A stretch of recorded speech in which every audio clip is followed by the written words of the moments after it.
What's up, fitties? It's Matty Boy Whitmore, and I'm here with episode number 2 of my marathon journey. Huge apologies in the delay. I've got no excuse. Yes, I have been busy, but I just need to prioritise my time a little bit better. But better late than never, and I've got so much to share with you guys. So it's been about 4 weeks since the first video. But I just wanted to quickly do a little bit of a goals reminder, a little bit of a recap. So my goals for the marathon were sub 3 hours. Call me crazy, maybe I am, but I'm also highly competitive and I love a challenge, so I'm sticking with it. Number 2 was to lose 4 kilos. For me, it made sense. If I'm going to be running 26.2 miles, if I carry less weight, it's probably going to be an advantage. So we'll see where I'm at with that so far. I also wanted to maintain the gains, maintain strength, maintain lean muscle mass. Now, I know there's a chance I'm probably going to lose a little bit of muscle, but as long as I can maintain my strength, and as long as I feel I look half decent, I'm going to be a happy boy. And also a big priority is not to get injured. Sounds like a given, but I do feel that this is an area that people don't prioritise enough when it comes to embarking on something, a challenge such as doing a marathon, which is no mean feat. And I'll also update you with where I am at in terms of injury prevention and whatnot. So what I wanted to update you on, guys, was a little bit on how my training's been going over the last 4 weeks, how I've adapted my nutrition, and also where I'm at from a weight loss perspective and how I went about it.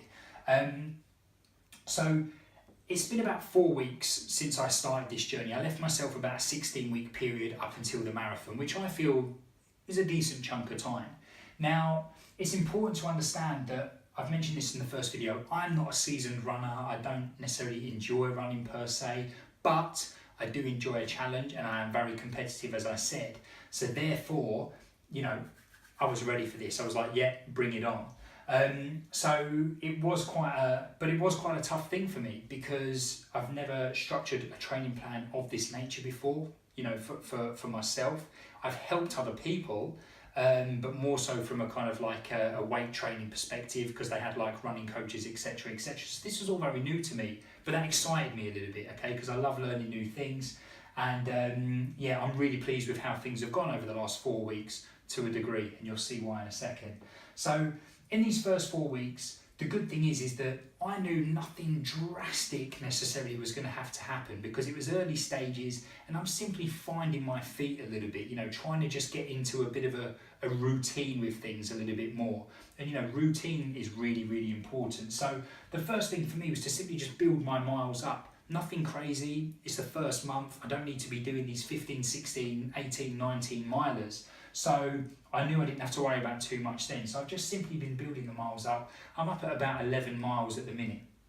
Now, it's also important for me to find what my pace was because I have a time-orientated goal. I'm not just running the marathon just for a little bit of a challenge.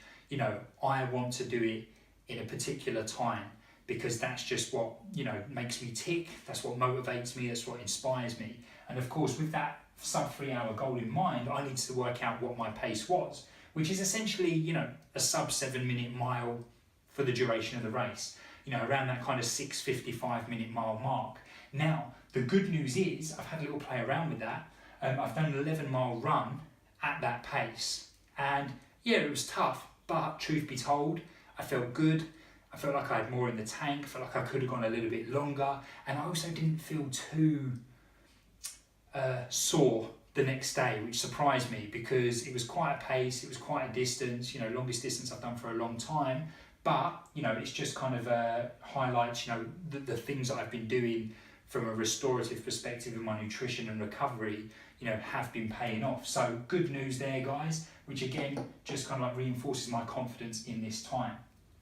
I've also been mixing things up a little bit. I mentioned in episode 1, I'm not a huge fan of running. I don't enjoy running per se. I do it occasionally. I enjoy it a little bit. I'm not necessarily in a hurry to do it again anytime soon. So it was important for me to just mix things up and get that variety. So I've thrown things in like the step machine, the rower, some hill work, and also use of the treadmill. Now, the stepper and the rower have been fantastic for me because it allows me to really target my lower body and make those legs work, make my heart and lungs work, but without the impact of just pounding the pavement and running all the time. I've done some big bouts on the stepper. I've done a 90-minute job on there. That was hard work, both physically and mentally, because, you know, we need to understand, guys, when doing a marathon, you know, it's a big ask. You know, it's going to be very, very challenging to the body. And we know that it's not just about our physical capabilities. We need to know that we've got an element of grit up here in between the ears. And standing on a step machine, just staring at the same thing for 90 minutes, puts that to the test. But all I will say is, Netflix, you are a legend. It's helped me out big time. Same goes for the rower. The rowing machine is hard graft. It really does test your mettle for sure. And I've been doing some bouts of like some 10,000 metre rows on there, which you know, is taking me around the 35-minute mark, just over. You know, and again, very, very challenging, very, very testing, non-impact. Love it. Hills are a great way to just mix up your training, you know, some hill sprints, or even maybe doing some longer runs up a steady incline. It's going to really switch on those hamstrings and glutes, which are going to be your best friend when it comes to race day. And the treadmill. What's great about the treadmill is it allows you to work intensities and paces that you probably might not be able to achieve when running on the road. So it allows you to kind of tap in to a high level of intensity, and that's why I've incorporated them. I'm not saying that should be the primary thing that you do as part of your training, but some people are dead against them. No, you don't do any treadmill running. But I think they do have a place, and I think you can incorporate them into your training to do some more. You know, I've used the treadmill for some short, really fast runs, you know, anywhere between 3 and 6 miles, and I just want to cover it as quick as I possibly can. I've used the treadmill for that, and it's been fantastic, especially on the last bit, that last stretch, when you just want to bump the pace up a little bit. There's something about being able to see what the speed is, what your time is right there in front of you, that allows you to just dig that little bit deeper and pull something out of the bag.